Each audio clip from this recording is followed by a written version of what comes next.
chain drug review, and mass market retailers video forum.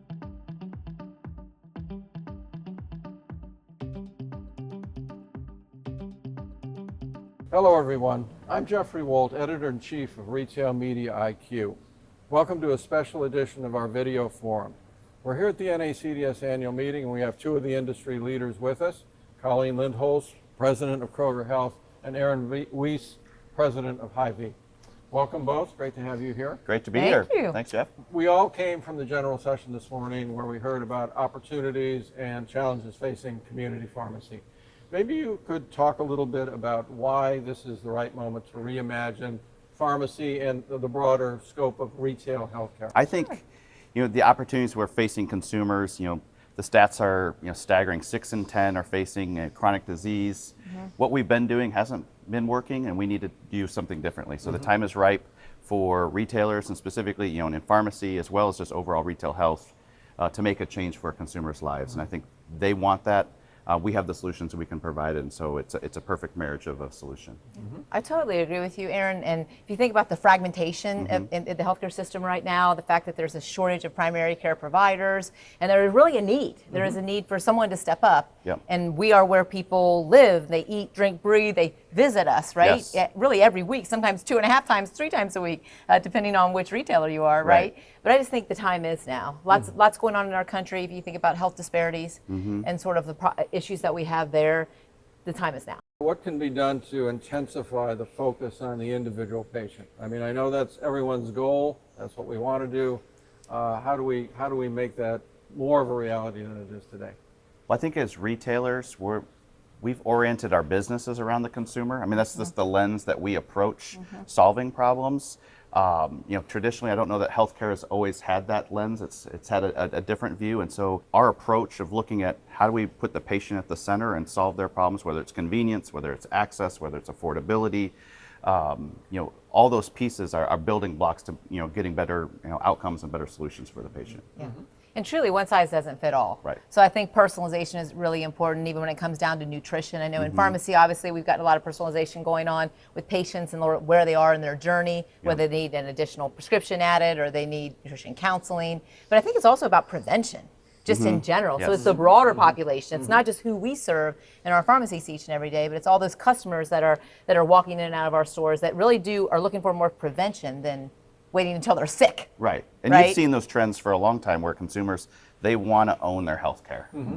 Whether it's the Fitbits or the Apple Watches, it's understanding the nutrition of what they eat, what they put in their bodies, and how do they be more proactive in preventing chronic disease and managing chronic disease, as opposed to a break-fix model that we've had for decades. The element of trust seems critical in what you're attempting to do, what you want to do. How does that stand today, and how can you raise the level of trust between the provider and the patient?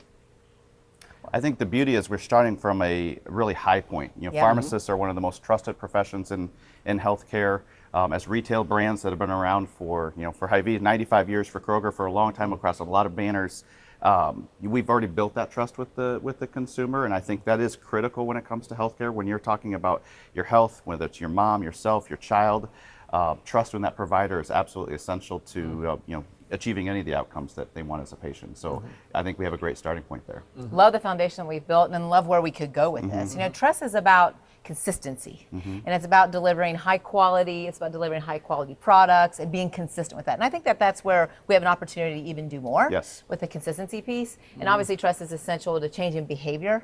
And I know that even from a pharmacist standpoint, when we, at least my experiences behind the counter, when I tell someone, hey, I think this product is going to be good for you, 9 times out of 10 they buy that product, right? And they have that behavior change where they start using it. I think the same opportunity for personalization and nutrition, right? They trust, people that they trust, they're maybe going to make that change, which ultimately leads to better outcomes.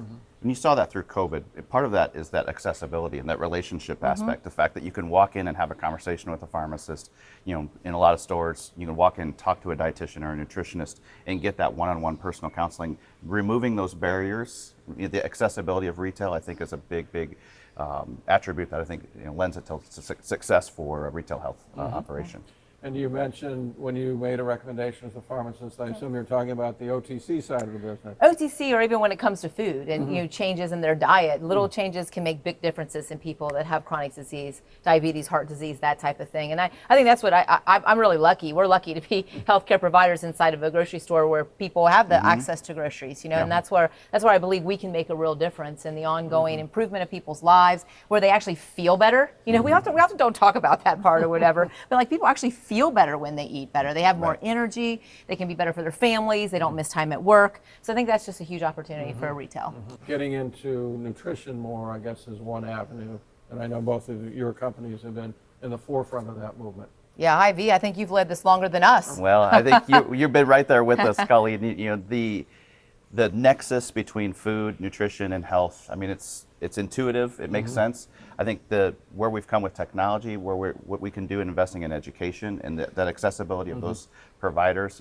We are fortunate being a grocery store chain that has dietitians, that has pharmacists, that we can be that place where the patient can come. And then, to Colleen's point earlier, this is a collaborative approach. Whether it's working with the primary care physicians, working with the patient and their family. Being that access point to bring those pieces together is really, really important. Yeah, I think what you just said is very important with primary care. We are trying to complement, not compete. Exactly. We're trying to get to more people more often and on a regular basis. I think also an opportunity is on prevention, with prevention is screenings, because we are where people live, eat, drink, breathe, like I said before. They're used to coming into our store, so ongoing screenings can really catch disease early, and then can obviously improve the outcomes of those people that we find early. Even really the prevention of cancer, diabetes, that type of thing, if you find it early, potentially curable.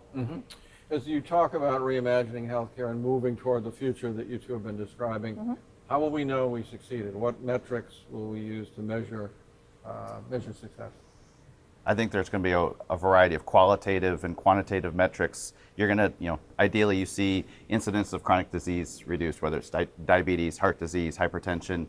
We want to see people get healthier. I think that's one aspect of it, but there's a lot of other pieces, from the health equity lens. I mean, access and helping improve the lives of the people that shop our stores and that come in and access the healthcare is a really important metric that we want to measure and make sure we see improvement in the communities that we serve. And then something we've been working on together is really understanding nutrition security, not just food insecurity, but nutrition insecurity. And what does that mean to different people wherever they are in their life, their journey in life, whether that's kids and you're bringing up kids, or that's your elderly parents and you're trying to figure out what does nutrition security mean to them. I think that's a huge opportunity and something that we're working on from a food scoring, sort of nutrition scoring system to make it easier for the consumer to make a healthier food choice in the commodities in which they're shopping. Just make it easier for people. Agreed. And more convenient.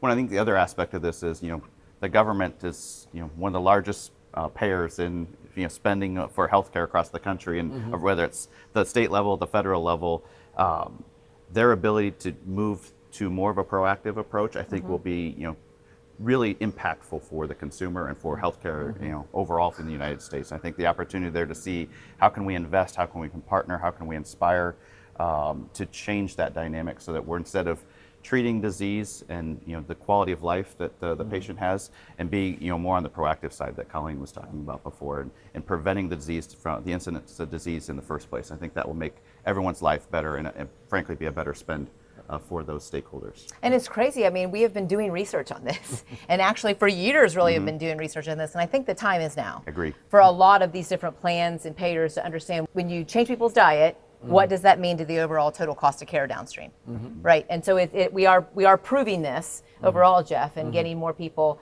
to come along. I'd be remiss before I let you two go to not ask about the Nourishing Change Conference coming up in Cincinnati on May 13th. Obviously, you're going to talk about these themes and elaborate on these themes that we've been discussing today. So, Colleen, what can we expect? Yeah, so we're super excited about Nourishing Change. It's May 13th through 15th in Cincinnati, Ohio. I want you to know this is not a Kroger conference. This is being hosted by Kroger for the first time. But this is really all about bringing various sectors of retail together and people together, different shareholders, whether it be retail, whether it be traditional healthcare, whether it be CPGs, whether it be public health, government officials, research, Tufts out of Boston, the Milk Institute out of California, who we've been working with. We're bringing everyone together to really reimagine healthcare, share insights, and say what can we do together to really move the mark and quickly. Because I feel like we've been stalling for a while. And even this morning in this session, it talked about when the government, not taking action leads to a lot worse results overall. So I just feel like we're ready to take action and to bring people together. So I'm really excited to have Aaron alongside me. We'll be on a panel together. And I can't thank you enough for what you've done to stand for nutrition in our country. And I'm hoping that together we're going to lead this first, at least this first time. Yep. And the next time bring lots of other people on board. Well, I appreciate your leadership on this too, Colleen. I think the aspect of collaboration, bringing thought leaders together to really talk about the issue and what are the solutions. And then to Colleen's point, take action. And I think that's really the launching pad of this Nourishing Change coming up. It's going to be amazing. Really looking forward to it. Well, I am as well, and I want to thank both of you for taking the time to talk with us. Look forward to seeing you in Cincinnati. Perfect. Thank you, Jeff. Thanks, Thank Colleen. you, Aaron.